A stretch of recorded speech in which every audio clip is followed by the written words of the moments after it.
ڕێز و سڵاو بینەران و گوێگرانی عزیزی تەلەڤیزیۆنی کۆمەڵە و بەرنامەی ڕامان گەرمترین پیرۆزبایی 1 مەی ڕۆژی جیهانی کرێکاران ئاڕاستەی هەموو ئەو کرێکار و زەحمەتکێش و ژنە تێکۆشرانە دەکەم کە لە کارخانەکان لە ناو کێڵگە نەوتیەکان و لە شقەمەکاندا چۆکیان بۆ ستەمی سەرمایەداری و دیکتاتۆری دانەداوە. 1 مەی ڕۆژیە و دەستە ماندوانەیە کە نانیان لە ناو ئاگردا دەرهێنا و بزوێنەری ڕاستەقینەی مێژون. ئەم ڕۆژەتان لێ پیرۆز بێت و ئاڵای سووری کرێکاران هەر شەکاوە بێت. ئازیزان بەرنامەی ئەم جارەمان لە دوو بەش پێک دێت. بەشی یەکەم وتارێکم بە بۆنەی ڕۆژی جیهانی کرێکارانەوە بۆ ئامادەکردوون و بەشی دووەمیش کۆبەندێک لە گرنگترین پرسیار و وەڵامەکانی چەند بەرنامەی ڕابردووە بەتایبەت لەسەر شەڕ و ئاڵۆزیەکانی ناوچەکە. لەگەڵمان بن دەست بکەین بە بەرنامەکەمان.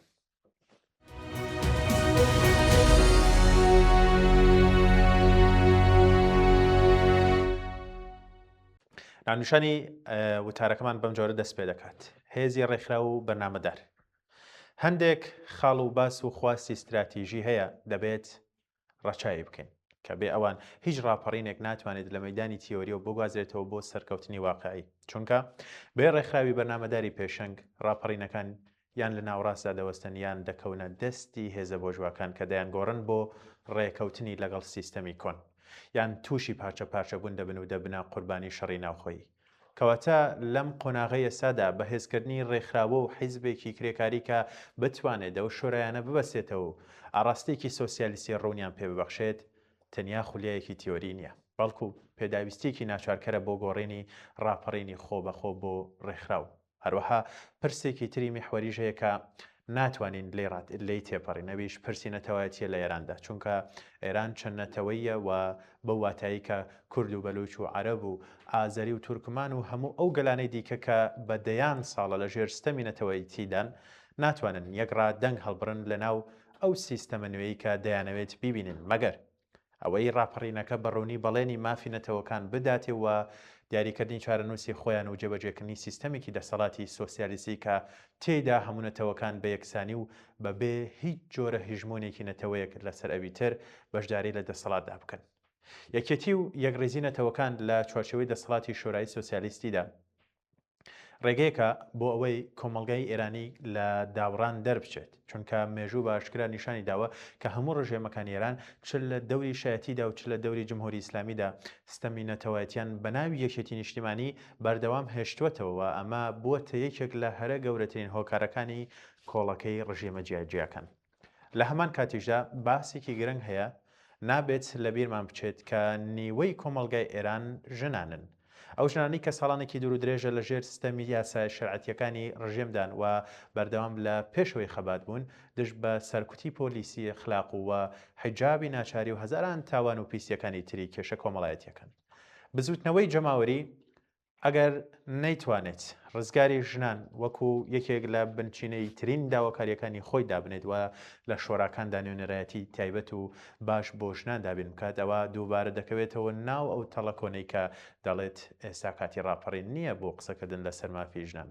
ئەوە دواتر دێت لە کاتێکدا کە ئەو وەختە هەرگیز نایێت و ژنان دووبارە قوربانی دەبن.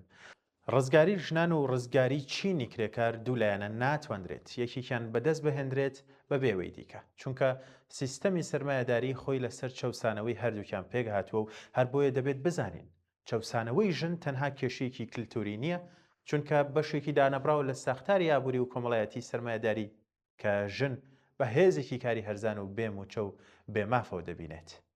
لەو بارێشەوە کە باسی ڕێکەوتن و چۆنیەتی ڕوبەڕووبوونەوە دەکەین دەبێت بەڕوونی بڵێن کە ڕێکخستنی گشتی لە کارگەنەوتیەکان و کارخانە گەورەکان دروستکردنی خانەی کرێکاران لە هەموو شوێنێکی کار، هەماهەنگی نێوان شۆراکانی کارگاکان و شۆراکانی گەڕەکەکان و زانکۆکان، ئامادەکاری بۆ بەرگری لە خۆمان بەرامبەر بە هێزە چەکدارەکانی ڕژێم لە ڕێگەی دروستکردنی گاردە سوورەکانی خەڵک، سەرجەم ئەمانە پێویستی بە ڕێکخستنێکی وردبین و قوڵ هەیە کە ناتوانرێت بە خۆ بەخۆی ئەنجام بدرێت. هەروەها دەبێت لە دۆخی دوای ڕووخانی ڕژیمیش بیر بکەینەوە، چونکە مێژوو پڕە لە ریڤۆلۆشنەکان کە دوای سەرکەوتن تووشی کاوس و شەڕی ناوخۆیی بوون یان دژایەتی دەرەکی توانی دەستێوەدام بکات و ڕێڤۆلۆشنەکە بەرەو پاشەکشە ببات. کەواتە پێویستە لە ئێستاوە بیر لە دامەزراندنی ساختارێکی پاکی دیکتاتۆری پرۆلیتاریا بکەینەوە، نەک بەواتای دیکتاتۆریەتی تاک بەڵکو بەواتای دەسەڵاتی دیموکراتیکی چینی کرێکار کە تێیدا کرێکاران خۆیان لە ڕێگەی شۆراکانەوە بڕیاری سیاسی و ئابووری دەدەن و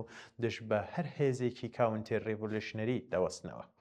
چ ئەو هێزانەی کە دەیانەوێت سیستەمی کۆن بێننەوە چ ئەو هێزانەی کە لەژێر ناوی دیموکراسیدا دەیانەوێت سەرمایه‌داری لیبرال جێگەی جمهوری ئیسلامی بگرێتەوە. لەم ڕێگەیشدا پەرسی ئەڵتەرناتیڤی ئابووری زۆر گرنگە چونکە جەماوەر پێویستە بزانن لە دوای ڕووخانی ئەم سیستەمە چ سیستەمێک جێگەی دەگرێتەوە چۆن ژیانیان باش دەبێت.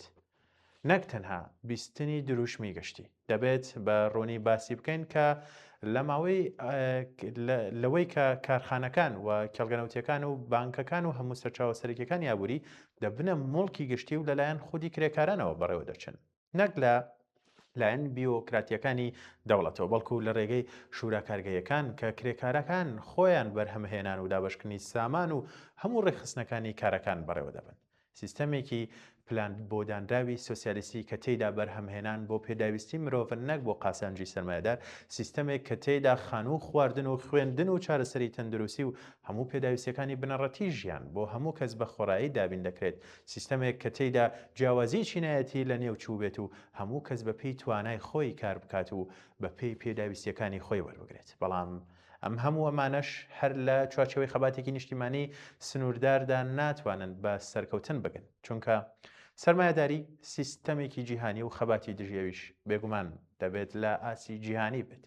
یەکێتی نێونەتەوەی چینی کرێکار و پشتیوانی ئینتەرناسیۆنالیستی لە بزوتنەوەکانی کرێکاران لە تورکیا و عێراق و سووریا و هەموو وڵاتانی دیکەی ناوچەکە و جیهان تەنها ڕەوتێکی ڕۆمانتیک نییە قسەی لێ بکەین چونکە پێداویستێکی استراتیژیە بۆ بەرگری لە بۆ سەرکەوتنی ڕاپەڕین و شۆڕش چونکە ئەمپریالیزم و بۆژوایی ناوچەکە و جیهان دەست بە یەک دەبن بۆ سەرکوتی هەر بزوتنەوەیکی ڕادیکاڵی کرێکاران هەر بۆیە دەبێت کرێکارانیش دەست بە یەک بن و فەرەنتێکی یەگرت و دروست بکەن دەست بە دوژمنی هاوبەشی ویست و خواستەکان.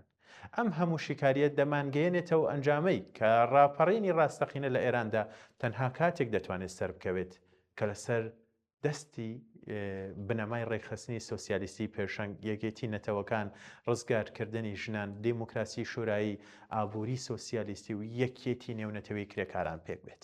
ئەگەرنا دەکەوێتە تەڵی ئەوەی کە تەنها ڕووکەشێکی سەرڕوویی بێت و بنەڕەتی سیستەمی ستەمکار بمێنێتەوە بە شێوەیەکی نوێ کەواتە ئەرکی ئێمە وەکو کۆمونیستەکانەوەیە کە ئەم هۆشیاریە ببینە ناو جەماوەرەوە و لە ڕێگەی ئاگیتاسیۆن و ڕێکخستنی پراکتیکیەوە بەستێنێکی ڕادیکاڵی کرێکاران دروست بکەین کە بتوانێت لە قۆناغی حساسی داهاتوودا سەرکردایەتی ڕاپەڕینەکە بگرێتە ئەستۆ و بیباتە ئەنجامێکی ڕاستەقین نەک بیهەڵێتەوە دەستی ڕیفۆرمیستان یان پاشایەتی خوازان یان هەر هێزێکی بۆژوایی کە دەیەوێت ڕاپەڕینەکە بەرەو ڕێکەوتن لەگەڵ ئیمپریالیزم ببات. بەڵێ بینەران لێرەدا ناوەڕێکی کورد وەرەگرم دواتر دەست دەکەین بە بەشی دووەم لە خوێندنەوەی کۆمەڵێک بابەت کە سەبارەتە بە چەندین بەرنامەی پێشووی بەرنامەی ڕامان کە پرسیار و وەڵامەکان و گرنگترین پرسیار وەڵامەکانی تایە و بۆ ئێوەی لێرەدا دەخوێنمەوە.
بینە هێزی پەلامارم ئەیچە و سێنەری هێزی کار بینە هێزی پەلامارم من شەپۆلی بێسنووری دەریای لەقی کرێکارم من شەپۆلی بێسنووری دەریای لەقی کرێکارم دەریای لەقی کرێکارم ژیانێکی هەیار بەرزە ئاوا و چەکی هەیار ژیانێکی هەیار بەرزە ئاوا و چەکی هەیار دژی کرێکار بۆ هەتایە دژی کرێکار بۆ هەتایە بمرێ نیزامی سەرمایە بمرێ نیزامی سەرمایە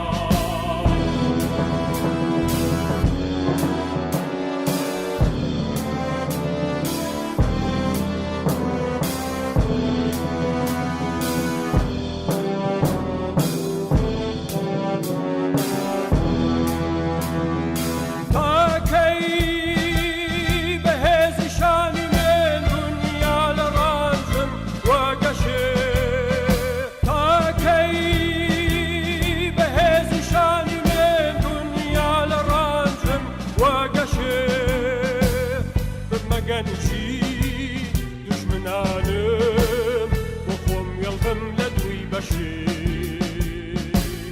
بمەگەنجی دوژمنانم بۆ خۆم وێڵبم لە دووی بەشێ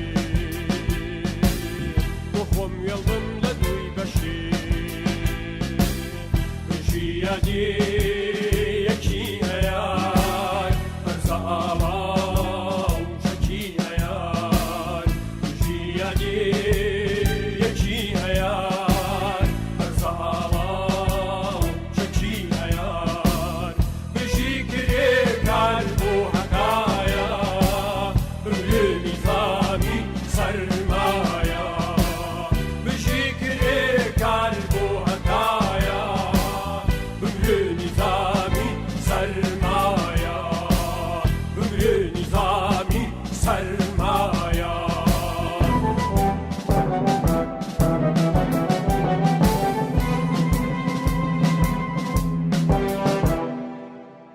بەڵێ بینەران لێرەوە گرنگترین پرسیار و وەڵامەکانی بەشێک لە بەرنامەی ڕامان کە پێشکەشمان کردوون لە ماوەکانی ڕابردوودا و بە تایبەت بابەتەکانی پەیوەست بە شەڕی نێوان ئەمریکا و ئیسرائیل بەرامبەر ئێران وەک کۆبەحسێک لێرەوە گوێبی سەبین لەگەڵمان بن.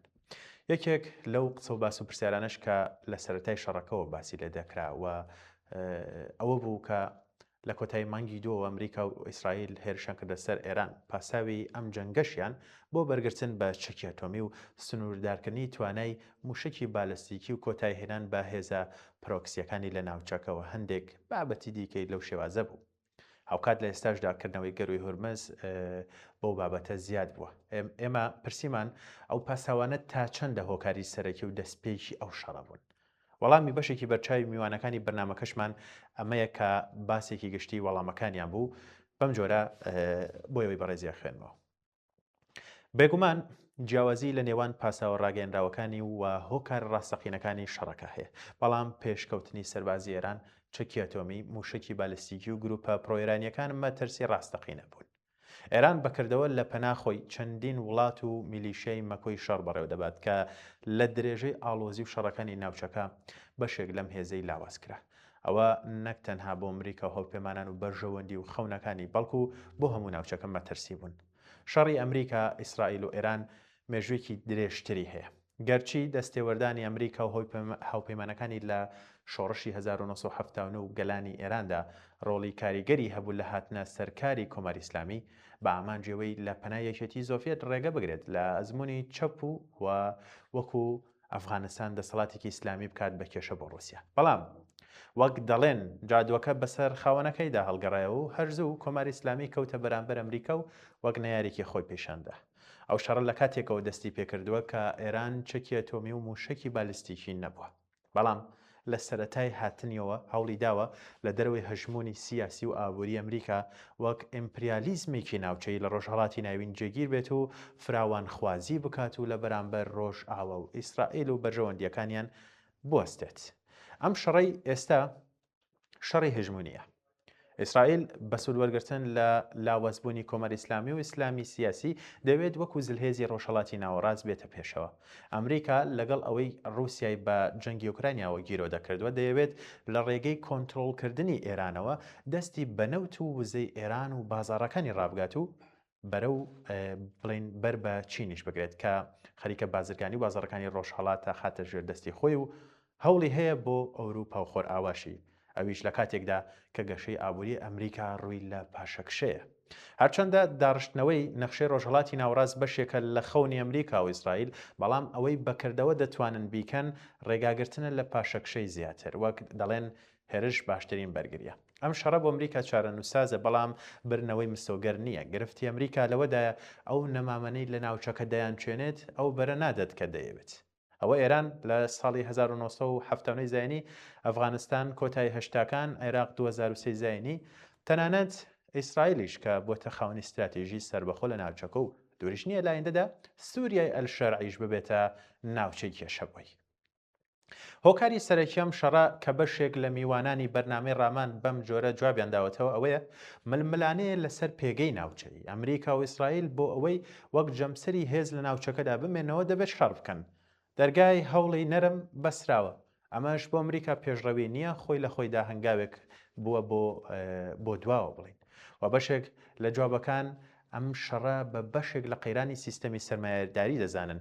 شەڕەکان ڕێگەیەکن بۆ ڕاکردن لە قەیرانە ئابووریەکان و خستنەوە گەڕی کارگەکانی چەک و تەقەمەنی و کردنەوەی بازاڕەکان بەڕوویاندا، چونکە کورتکردنەوەی ڕێگای چارەسەری قەیرانەکانی سەرمایەداری. بەڵێ لە ڕامەنەوە پرسیمان ئایندەی ئەم جەنگە بەکوێ دەگات و چۆن دەیبینن؟ ئایا ئەم جەنگە دەتوانێت کۆتایی بەدەسەڵاتی ویلایەتی فەقیە بهێنێت یاخود دواتر ئەڵتەرناتیڤی داهاتوو چی دەبێت و بەچی دەگات؟ وەڵام بەم پرسیارەش بەم جۆرە بوو. هێشتا داهاتووی ئەم جەنگە تەمومژاویە و وابەستەیە بە چەند ئەگەری کراوە. ئەمریکا و ئیسرائیل و هاوپەیمانان و تەنانەت هەڵوێستنیشن، بەڵام دەبێت بزانین هاوستراتیژ نین سەبارەت بە ئێران و ناوچەکە. پرسی گۆڕانکاری سیاسی بە مانای گۆڕینی ڕژێم لە ئەجێندای ئەمریکادا نییە. ئەو دەیەوێت سیاسەتی ئێران بۆگۆڕێت و کۆماری ئیسلامی لەگەڵی ڕێک بکەوێت، لەوە بەرهێنان و وزە و بازاڕی ئێران جێگایەک وەربگرێت، ئێران لە دەستی ڕووسیا و چین دەربێنێت. ئەگەر ئەمە ڕووی نەدا لە ناو خودی ڕژێم باڵێکی گوێڕایەڵ پەیدا بکات بۆ ئەو گۆڕانکاریانە. ئەوەش بوو بە لێدانە موشکەکانی فڕۆکە جەنگیەکان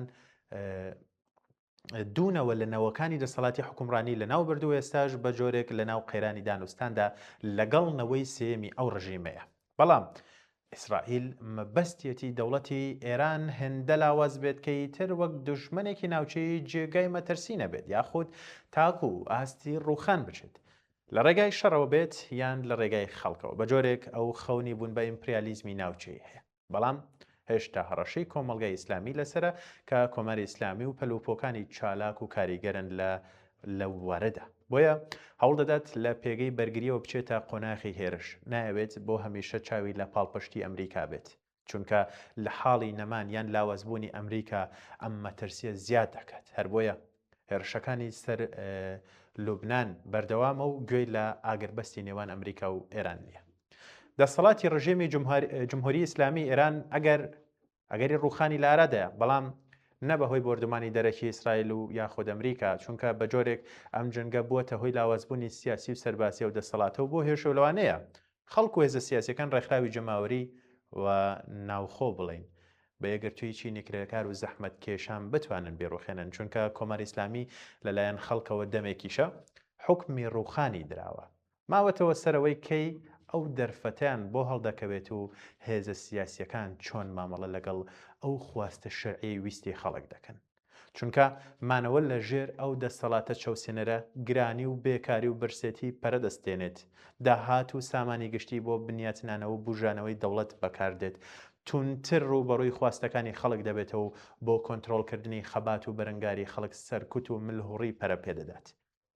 بە ناوی بەرگری لە نیشتیمان و بڕێنی دەستی دوژمن سەرکوتی خوێناوی جوڵانەوە سیاسیەکان دەکات.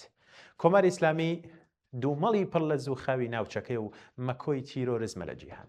ڕووخانی ئەم دەسەڵاتە ڕاستەخۆ بەمانەی پاشەکشەی تیرۆریزمی ئیسلامیە، بەڵام ڕووخانی ئەگەر لە ناوخۆوە بە ئیرادەی جەماوەر نەبێت ئەڵتەرناتیڤەکەی نابێت ئازادی. جەنگی دەرەکی ئەگەر دەسەڵاتەکانیش بڕووخێنێت ناتوانێت سیستەمێکی دادپەروەر بنیات بنێت. پرسیارێکی گرنگ کە من لە ماوەی بەرنامەکانی چەند هەفتەی پێش و بەردەوام دەمپرسی ئەوە بوو بەشێک لە هێزە سیاسیەکان چ ئێرانی و چ کوردستانی ئومێدی خۆیان بە ڕووخاندنی جمهوری ئیسلامی و گەیشتن بە دەسەڵات بە جەنگی ئەمریکا و ئیسرائیل بەسوێتەوە. لە میوانەکانم دەپرسی لەو پارەیەوە چی دەڵێن. ئەمەش بەگشتی جوابی ئەو پرسیارەیە پشتبەستنی هێزە سیاسیەکان بە هێزی دەرەکی بۆ گۆڕینی دەسەڵات نیشانەی قەیرانی سیاسی و دابڕانە لە خەڵک. ئەو هێزە سیاسیانەی چاوەڕێی هێرشەکانی ئەمریکا و ئیسرائیلن تا ڕێگەیان بۆ خۆش بکەن بەرەو دەسەڵات بچن لە ڕاستیدا دەبنە بارەمتەیە جێندای ئەوان. ئەمریکا و ئیسرائیل بە دوای بەرژەوەندی خۆیانەوەن نەک دابینکردنی ئازادی و دیموکراسی و مافەکانی گەلانی ئێران و کوردستان. ڕەنگە شەڕ دۆخی نوێ بێنێتە پێشەوە بۆ چالاکی سیاسی، بەڵام ئەگەر ئەوەش هەیە کە فەزای سیاسی زیاتر دابخاتوە جوڵاونەوەی سیاسی و کۆمەڵایەتیەکان زیاتر بخاتە ژێر دار و پەردووی خۆی. لە هەردوو حاڵەتدا سربەخۆیی سیاسی و متمانە بەستن و مایەدانان لەسەر ئیرادەی جەماوەر پرسی گرنگی سیاسین. بەستنەوەی ئومێدی گۆڕانکاری بە جەنگ و هێزی دەرەکی زیانی گەورە لە بزوتنەوە مەدەنیەکان و ڕێکخراوە کۆمەڵایەتیەکان و چالاکمانانی ناوخۆ دەدات. جەماوەر لە کارکتەرێکی بەکەر و تێکۆشەرەوە دەگۆڕێت بۆ تەماشاکاری ڕووداوەکان. هێزە سیاسیەکان خۆشیان دەبن بە بابەتێکی سەودا و مامەڵە کە نمونەی نزیکی بەڵگەش بۆ ئەو قسانە پشکردنە هێزەکانی هەسە دەبوو لەلایەن ئەمریکا بۆ ڕوبەڕووبوونەوە لەگەڵ چەتەکانی ئەحمەد شەڕ و گروپە توندڕەوەکانی سەر بە تورکیا. هەر بۆیە ڕووخانی جمهوری ئیسلامی کاتێک دەبێتە دەستکەوت بۆ خەڵک کە بەرهەمی ئیرادەی خۆیان بێت. ئەمریکا ئەگەر ئامانجەکانی بەدی بێت نایەوێت جەنگێکی گەورەی ناوچەکە بگرێتەوە، وەک لە قسەباسەکانی ترەمپ و گۆڕینی بەردەوامی قسەکانی دیارە کە کاریگەری لەسەر ئاسایشی سیاسی و ئابووری جیهانی دەبێت. بۆیە ئەو کات ئەو هێزانەی ئومێدیان بە شەڕەوە گرێداوە دەست بە تاڵ دەمێنەوە، چونکە جەماوەر هێزی سەرەکی گۆڕانکاریە.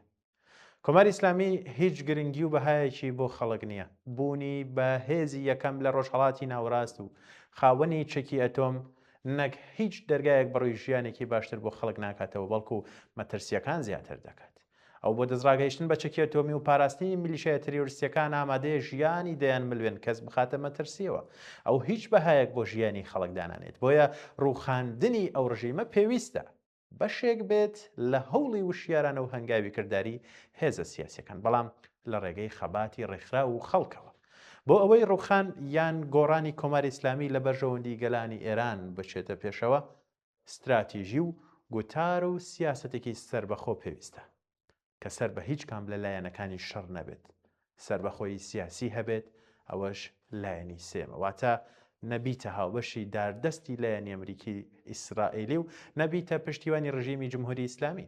زۆر جار جەنگەکان دەرفەتی گۆڕانکاری بە قازانجی خەڵکیش دروست دەکەن، بەڵام بەمەرجێک ڕێکخراوە سیاسیەکان هاوکات لەگەڵ خواستەکان و بەرەنگاری کۆمەڵایەتی خەڵک وەک ئاراستەی سێهەم کار بکەن. بەڵێ بینەران لێرەدا ناوبڕێکی کورد وەردەگرم و دێمەوەلاتن.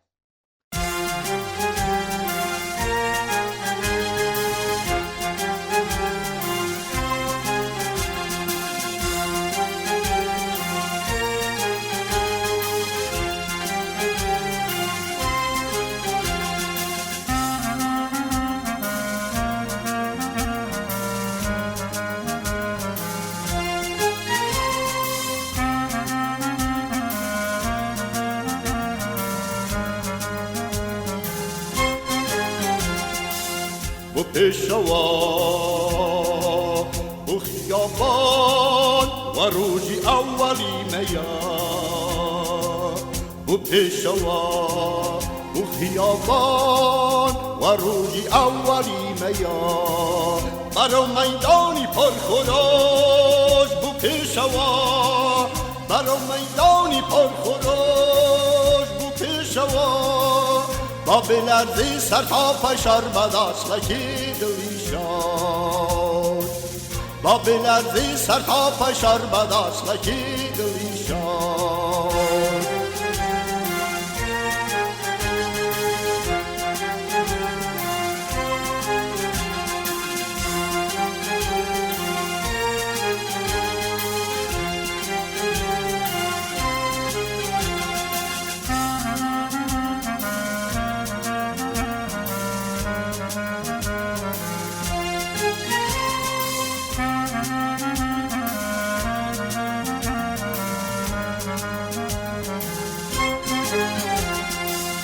ورن همو حالا بداز بانگاوی بدوری ورن همو حالا بداز بانگاوی بدوری ملازا سوار نکارگا کن و در کول دسو چکش بدست وری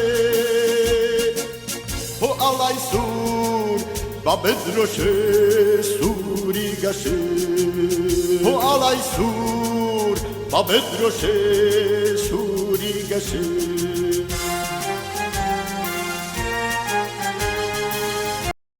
بەڵێ بینەران لێرەدا هاتمەوە لای بەڕێستان بە پرسیارێکی و وەڵامێکی تر دەست پێ دەکەینەوە لە ڕامانەوە پرسیمان ئایا کە ئێستا وا دیارە ئەگەر بەستێک هەیە و گفتوگۆکان لە نێوان ئەمریکا و ئێران ژێر بەژێر بە نێوەنگیری بەرپرسانی پاکستان بەردەوامە چۆن دەڕوان نەم ئاگەر بەست و گفتوگۆیانە ئایا بە ئاکام دەگەن یان خولێکی تری جەنگ دەست پێ دەکاتەوە بەشێک بەم جۆرە جوابیاندایەوە ئاگەر بەست و گفتوگۆ لە نێوان ئەمریکا و ئێراندا هێشتا بۆ ڕێکەوتن نییە بۆ کڕینی کاتە چونکە مێژوو پەیوەندیەکانی ئەم دوو وڵاتە پڕە لە دانوستانی بێنجام ئەمەی ئێستاش بێدەنگکردنی چەکەکان و گۆڕینی شێوازی ململانەیە بۆ هێزی کۆکردنەوە و خۆسازدانەوە یاخود گۆڕینی جەنگەکەی بە شێوازێکی نەرم و پۆشتە ناکۆکیەکان و جیاوازیەکان بە هەمان ناڕۆک و قەبارەی پێشوو ماونەتەوە هێشتا لە هیچ خاڵێکدا بەرژەوەندیەکانیان وا دیارە یەکی نەگرتوێتەوە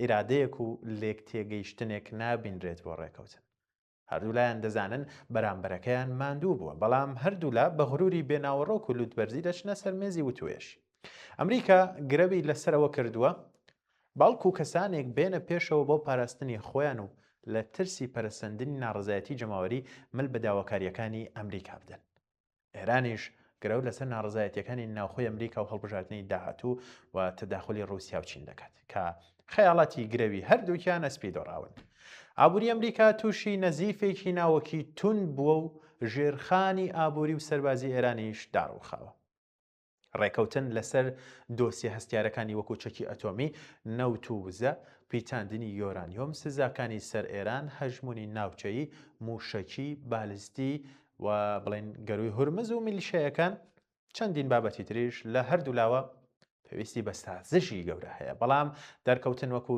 سەرکەوتووی جەنگیش بووە بە خاڵێکی دیکەی ئەم ناکۆکیانە بۆیە گفتوگۆکان ڕەنگە جۆرێک ڕێکەوتنی سارد بەرهەم بێنێت کە ناوکی و ناکۆچی و ململانیەکان بەردەوام بن و مەترسی شەڕ وەکو سێبەرێک بەسەر ناوچەکەەوە هەر بمێنێتەوە بەڵام جەنگی ڕاستەوخۆ ڕوونەدات چونکە ئەگەر جەنگ دەست پێ بکاتەوە ئەم جارە دەبێت کە مەرشکێن بێ یاخود کە مەرشکێن دەبێت بەڵێ و بەردەوام لە ڕامانەوە جەختمان لەسەر ئەو پرسیارە کردوتەوە لە دۆخێکدا کە جەنگ سای بەسەر دنیا و بەتایبەت ناوچەکەدا هێناوە چه ئەرکێک دەکەوێتە سەر لایەنی چەپ و کۆمونیستەکان و بزوتنەوەی کرێکاری کە جوابی میوانانی بەرنامە بەگشتی بەم جۆرە بوو دیاریکردنی ئەرک و نەخشەڕێگا بۆ دۆخی ئێستای ئێران پێویستی بە وردبوونەوەی زۆرە ئەرکی چەپ و کۆمونیستەکان و بزوتنەوەی جەماوەری و کۆمەڵایەتی و پێشڕەوانی بزوتنەوەی خەڵکی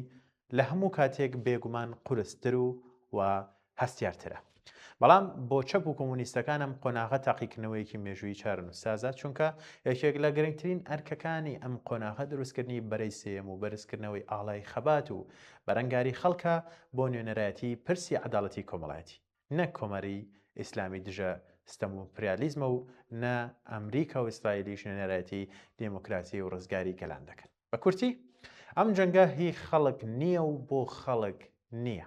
ئێمە ئەزمموی بەلشویکەکانمان هەیە بۆ سوود لێوەرگردن کە بێگومان ئەزمموێکی دەڵەمەندە. بۆ چەپ و کۆمونیستەکانی ئێرانیش جەختکردنەوە لەسەر کێشە بنەڕەتەکانی وەکو نان کار ئازادی یان پرسی ژن پرسی یەکسانی مافی نەتەوەکان دیموکراسی دادپەروەری کۆمەڵایەتی گرنگە بۆ ئەوەی ببنە بزوتنەوەی یان بزوێنەری بزوتنەوەیکی کۆمەڵایەتی سیاسی بەهێز و بۆ تونکردنەوەی شەڕی خەڵک لەگەڵ ڕژێم.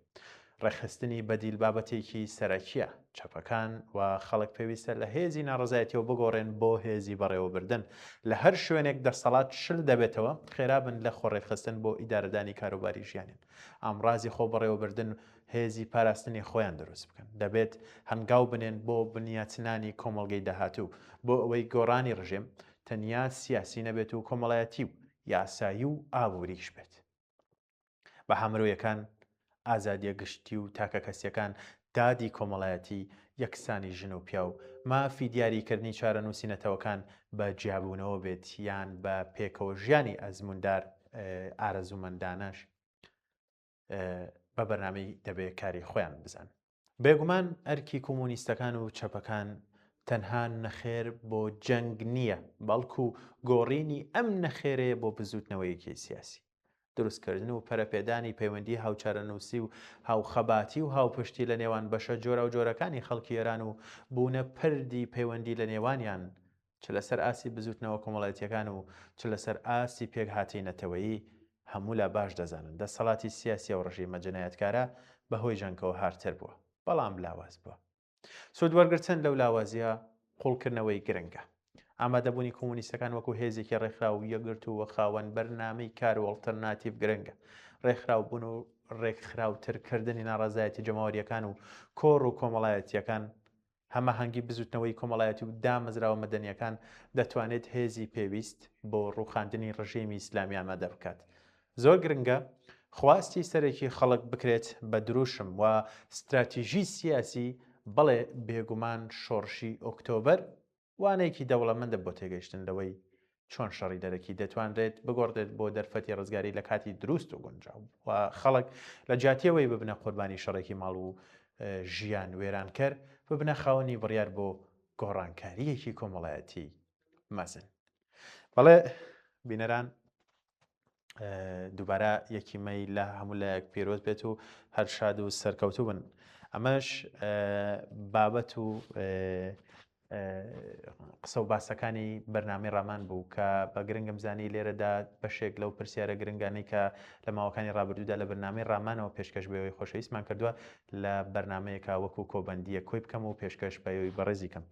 هیوادارم بەدڵی هەموو لایەکتان بێت و سوودێکی بەخشی بێت بە ئێوە سپاس کە تاوەکو کۆتاییان بەرنامەیەش لەگەڵمانە بوون تاوەکو بەرنامەیەکی تری ڕامان هەر شاد بن.